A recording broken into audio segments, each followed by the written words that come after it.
नमस्कार, आप सभी का स्वागत है योग और स्वास्थ्य पर आधारित हमारे इस बेहद खास कार्यक्रम स्वस्थ विचार में। मैं हूं आपके साथ आपका साथी विकास। दर्शकों, स्वस्थ विचार कार्यक्रम एक ऐसा कार्यक्रम है जो कि स्वास्थ्य से संबंधित है, जो कि आपकी तंदुरुस्ती को बेहतर रखने के लिए है, आप सभी को निरोगी बनाने के लिए ये कार्यक्रम हम लेकर आते हैं। अपने जीवन में हर एक व्यक्ति चाहता है सुंदर दिखना, हष्ट-पुष्ट रहना, बलशाली रहना और अपने शरीर में स्फूर्ति चाहते हैं ताकि हर एक काम हम बहुत अच्छे से कर सके, किसी भी चीज़ में हमें थकावट ना हो। ये एक चाहत होती है हर एक व्यक्ति की। ऐसा नहीं है कि ये सब चीज़ें संभव नहीं है, बिल्कुल संभव है। एक हीरो पर्सनैलिटी जो होती है उसमें ये सारे गुण ज़रूर होने चाहिए और सबसे बड़ा जो गुण है वो है निरोगी काया। निरोगी यदि व्यक्ति है तो उसका मस्तिष्क भी बहुत अच्छे से तीव्रता से काम करता है, शरीर भी ऊर्जावान तरीके से बिल्कुल चुस्त रहता है और शरीर का जो बनावट है वो बनावट भी बहुत हष्ट पुष्ट होती है, डील डॉल बहुत अच्छा होता है, कद काठी मजबूत होती है और दिखने में, सामने बात करने में और खुद से भी बहुत एक आकर्षक काया हो लगती है।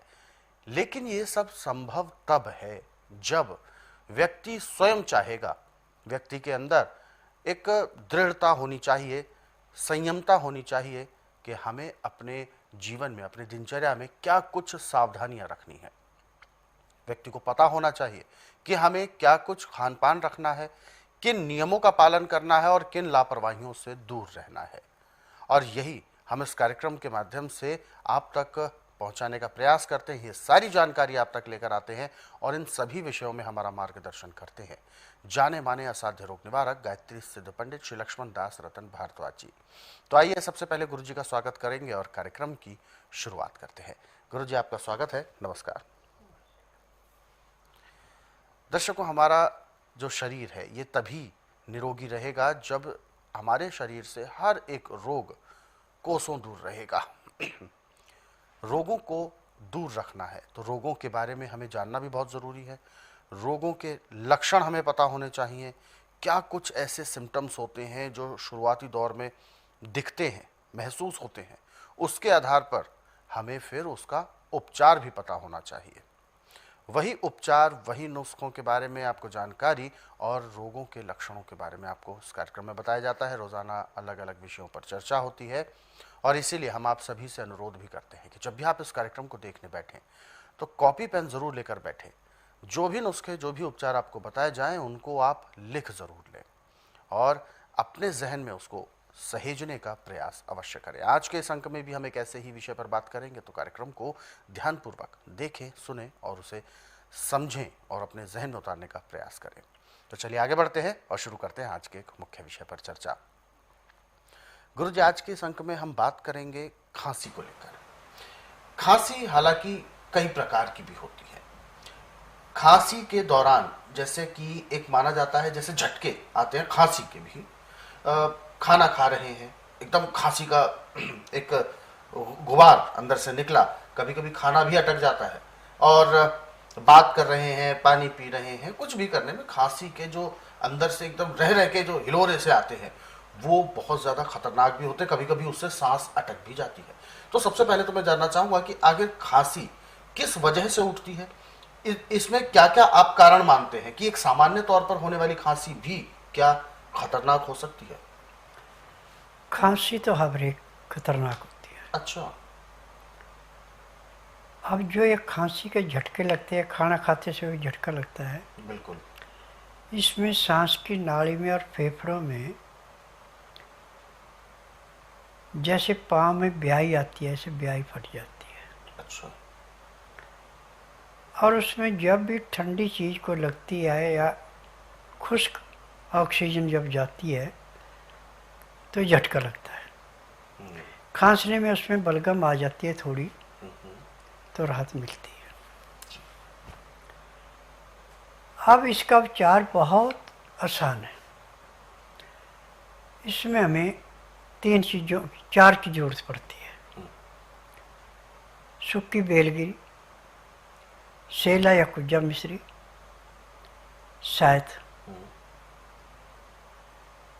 ये 4 चीज़ें होनी चाहिए।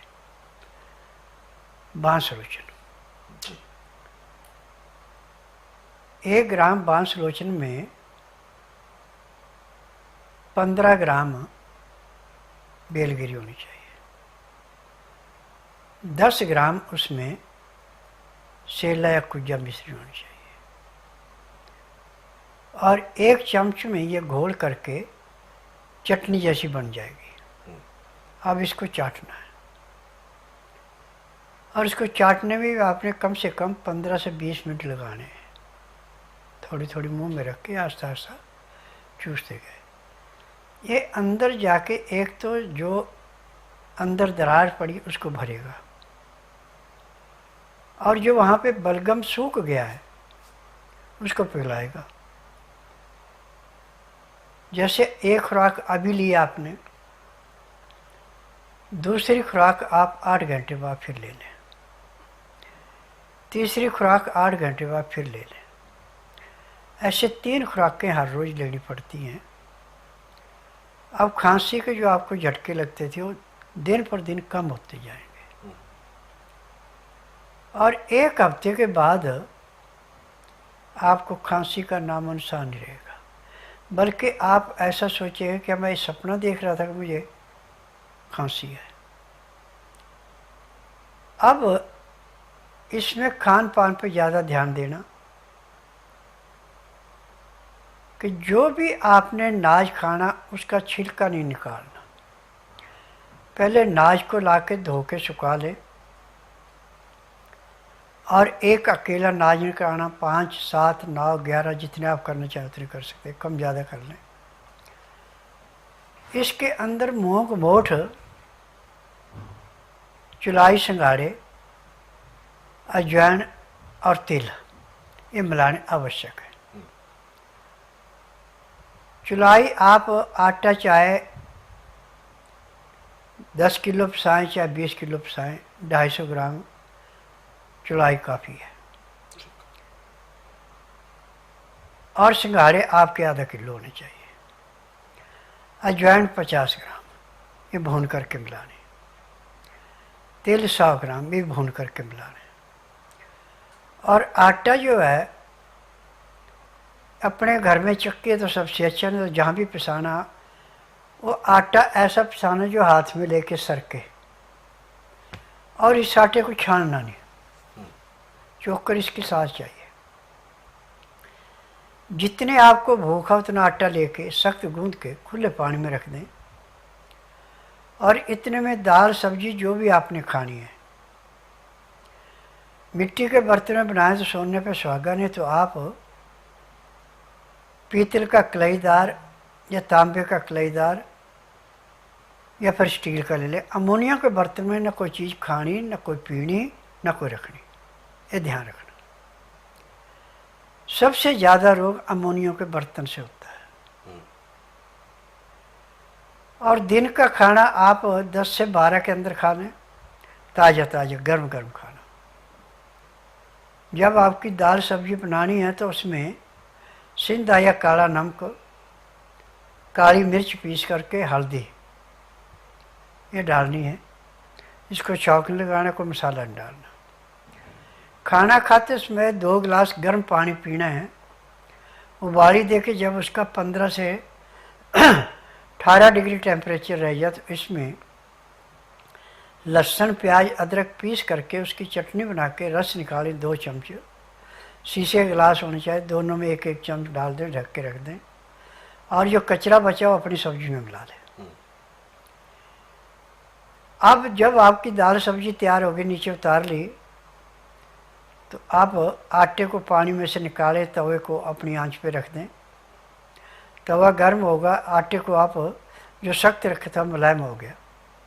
अब इसकी रोटी ऐसे बननी जैसे बाजरे की रोटी होती है, यानी मक्की की रोटी से थोड़ी पतली और गेहूं की रोटी से थोड़ी मोटी। जब रोटी अच्छी तरह सीख जाए थाली में डाल के दाल सब्जी जो भी आपने बना रखी उसके ऊपर डाल दें। 10 मिनट तक उसको विश्राम करने दें ताकि रोटी बिल्कुल तर हो जाए उससे। फिर उसको मसल करके जैसे सूप पीते ऐसे पीने वाली बन जाए, बहुत बढ़िया। यदि ऐसे नहीं बनते ग्राही में खा सकते हैं। 2-4 गिराई खाना खाया, फिर 2 घुट पानी पिया। 2-4 गिराई खाना खाया, 2 घुट पानी पिया। पानी पीने में, खाना खाने में पूरा 1 घंटा लगा दें। लाल मिर्च, हरी मिर्च, ठंडा पानी, चिकनाहट, इसका बिल्कुल सख्त परहेज रखना। तो आपको खांसी में ऐसे आराम मिलेगा जैसे जलती अग्नि में पानी डाल के अग्नि शांत होती है। अब खाना खाने के बाद दांतन कूड़ा करके 5 मिनट के लिए वज्रासन बैठें। फिर वज्रासन से उठ के कम से कम 20 मिनट तक थोड़ी आप सैर कर लें। फिर 20 से 25 मिनट के लिए आप शवासन लेटें।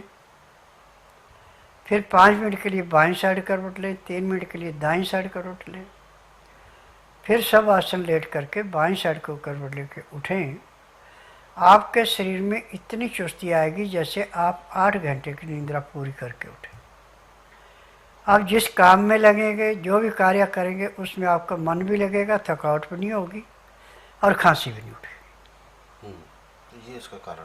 हाँ, अब रात का खाना आप दिन अस्त होने से घंटा 1.5 घंटा पहले खा लें। तरीका वही है जो सुबह का था, परंतु इसमें खाना खाने के बाद वज्रासन से उठ के कम से कम आधा से पौना घंटा सैर करनी है। उसके बाद आप आराम करें, चाहे धार्मिक किताबें पढ़ें, चाहे धार्मिक सीरियल देखें, चाहे परिवार में आड़ पड़ोस में बातचीत करें, वो आपकी इच्छा है। रात ठीक 9 से 10 के अंदर सो जाना। सुबह 4 बजे आपको ऐसे अलार्म लगा पेट में जैसे घड़ी में लगता है, गड़गड़ाहट हुई, एकदम उठ जाओ और एक ही प्रेशर में पूरा पेट साफ हो जाएगा। उसके बाद दांतन कूड़ा करके आधा घंटा कपाल भाटी, 15 मिनट भस्त्रिका, 8-10 बार अग्निसार, 15-20 बार जयी, 25-30 बार ब्रह्मणी, 5 मिनट कुंभक, 1 घंटा लोन बलोन यदि आप नियम से प्रतिदिन करते हैं तो मैं दावे से कहता हूँ कि जब तक आपके शरीर के अंदर सांस है, आपको किसी डॉक्टर हकीम के जाने की जरूरत नहीं पड़ेगी, ना ही आपको कोई रोग होगा। अब यदि इस नियम को करते हैं तो आपको hospital, nursing home, doctor nurse से मिलेगी, परंतु रोग ही नहीं मिलेगा। आखिरी सांस तक आपको कभी किसी की मदद लेने की जरूरत नहीं पड़ेगी। अब इसमें यदि आपके पास टाइम है तो 2-2, 4-4 मिनट मंडूकासन, पवनमुखासन, गौमुखासन, सब आसन, सर्वांग आसन, हल आसन, शीर्षासन, इतने भी क्रिया कर लेते हैं तो आपके शरीर में ऐसे लचक होगी जैसे रबड़ में होती है। जैसे मर्जी आप घूमे फिरे, आपको शरीर में कहीं भी किसी किस्म की परेशानी नहीं आएगी। तो गुरु जी, जैसे कि खांसी जैसा होता है, अचानक से उठती है, इसको तो हम ठीक कर सकते हैं। बिल्कुल आपने जैसा कि बताया कि इन उपचारों को करके हम बहुत अच्छे से अपना मेंटेन कर सकते हैं। परंतु कहते हैं कि बीच बीच में खांसी आती रहती है, फिर अपने आप ठीक भी होती है, खांसी आती रहती है, तो क्या ये किसी बड़ी बीमारी के सिम्टम्स भी होते हैं? ठंडा पानी, अच्छा, बेटाइम में खाना, फ्रिज की रखी चीज़ें, एसी पंखे कूलर का प्रयोग ज़्यादा करना, इससे बीमारी होती है। आपने भी फ्रिज के बारे में जिक्र किया या ठंडे पानी के बारे में, तो ठंडा पानी किस तरह से नुकसान पहुंचा सकता है? जैसे कीचड़ में कोई चीज़ फंस जाती है और निकलती नहीं, सांस की नाली में, खाने वाली नाली में, फेफड़ों पे इस पानी का असर ऐसे पड़ता है जैसे सर्दियों में पहाड़ों पे बर्फ़ पड़ती है, ऐसे अंदर जाके जमता है। अच्छा। और जहाँ पे ठंड ज़्यादा लगी वहाँ पे खांसी लाजमी होगी। तो होगी ही होगी, बिल्कुल। तो ये बात बिल्कुल सही है दर्शकों के, ठंड जो है ये हमारे शरीर की टेम्परेचर से बहुत अधिक नहीं होनी चाहिए, यानी ये कहें कि जो सामान्य तापमान है, वातावरण है, उसी के मुताबिक हमें भी अपने आप को ढालना है। यदि धूप है तो आप छांव में ज़रूर जा सकते हैं, परंतु अगर आप धूप से सीधा एसी यानी एयर कंडीशन रूम में चले जाते हैं तो समझें कि बीमारी आपको होना लाजमी है, क्योंकि शरीर में एकदम से बदलाव आना ये अपने आप में एक बड़े रोग को दस्तक है, एक निमंत्रण है ऐसे बड़े बीमारियों को लेकर।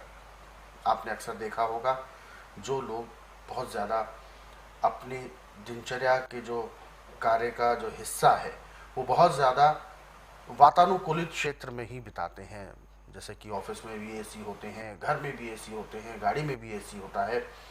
जो लोग बहुत ज़्यादा एसी में रहते हैं, ऐसे लोगों के साथ अक्सर आपने देखा होगा जोड़ों में दर्द होना, मांसपेशियों में तनाव, खिंचाव, नसों में अकड़न और भी कई प्रकार की इस तरीके की समस्या उनको होना लाजमी हो जाती है। फिर उसको ठीक करने के लिए दवाइयाँ उनकी चलती रहती हैं, यानी पेन किलर से संबंधित या और भी बहुत सी दवाइयाँ उनकी चलती ही रहती हैं। बीमारियों को यदि ठीक करना है तो उसका उपचार आपके पास ही है। आपका रहन सहन ही आपका कवच है, आपकी सुरक्षा घेरा है, जिसमें कोई भी रोग प्रवेश नहीं कर पाएगा। रहन सहन आपको अपना अच्छा करना है, सादा करना है और प्रकृति के मुताबिक करना है। प्रकृति ने जो भी चीज़ें हमें दी हैं, आपने देखा होगा कि यदि बहुत ज़्यादा अगर गर्मी होती है तो वहीं यदि आप किसी पेड़ की छांव में आ जाएं तो आपको बहुत अच्छा ठंडक महसूस होगी। तो वो एक प्राकृतिक ठंडक यदि आप लेते हैं तो वो आपको लाभ भी करेगी, आपको सुख भी देगी, आनंद भी देगी। परंतु यदि आप अलग से माहौल को यानी अपने वातावरण को बहुत ज़्यादा बदलना चाहते हैं और एसी या कूलर का प्रयोग करते हैं तो वो आपके लिए नुकसानदायक भी हो सकता है। इसी तरह से गुरुजी ने फ्रिज को लेकर बताई चीज़ें कि फ्रिज को प्रयोग करना अच्छा है। ये सुख साधनों में चीज़ें आती हैं, इनका प्रयोग ज़रूरत के लिए किया जाए, परंतु जब ये आपके जीवन का ही हिस्सा बन जाए तो कहीं ना कहीं वो नुकसानदेह भी हो सकता है। तो इस तरीके की सामान्य बातें आप ज़रूर ध्यान रखें, जिससे कि आपको किसी भी तरह के तकलीफ, रोग ना लगे। ऐसे बहुत सारे नुस्खे हैं, बहुत सारे उपचार हैं जो अलग अलग बीमारियों को लेकर आप जान सकते हैं, पढ़ सकते हैं स्वस्थ विचार पुस्तकों के जरिए। ये पुस्तकें आपके घर पर यदि होती हैं, क्योंकि इसको आप मंगवा सकते हैं हेल्पलाइन नंबर्स पर कॉल करके। ये पुस्तकें आपने मंगवाई हैं और इनका आप अध्ययन करते हैं, ये पुस्तकें आपके घर पर होती हैं, आप पढ़ रहे हैं इनको, तो ये समझें कि एक वैद्य 24 घंटे आपके साथ आपके घर में उपलब्ध है। पुस्तकें मंगवाने के लिए हेल्पलाइन नंबर्स पर आपको कॉल करना है। कॉल करने का समय है सुबह 10 बजे से शाम 5 बजे के बीच। नंबर आपकी टीवी स्क्रीन पर है। और दर्शकों, यदि आप इस कार्यक्रम से अभी जुड़ना चाहते हैं तो बिल्कुल भी देर ना करें, हमें कॉल करें या आप हमें व्हाट्सएप के जरिए अपना मैसेज भेज सकते हैं। फिलहाल जो दर्शक हमारे साथ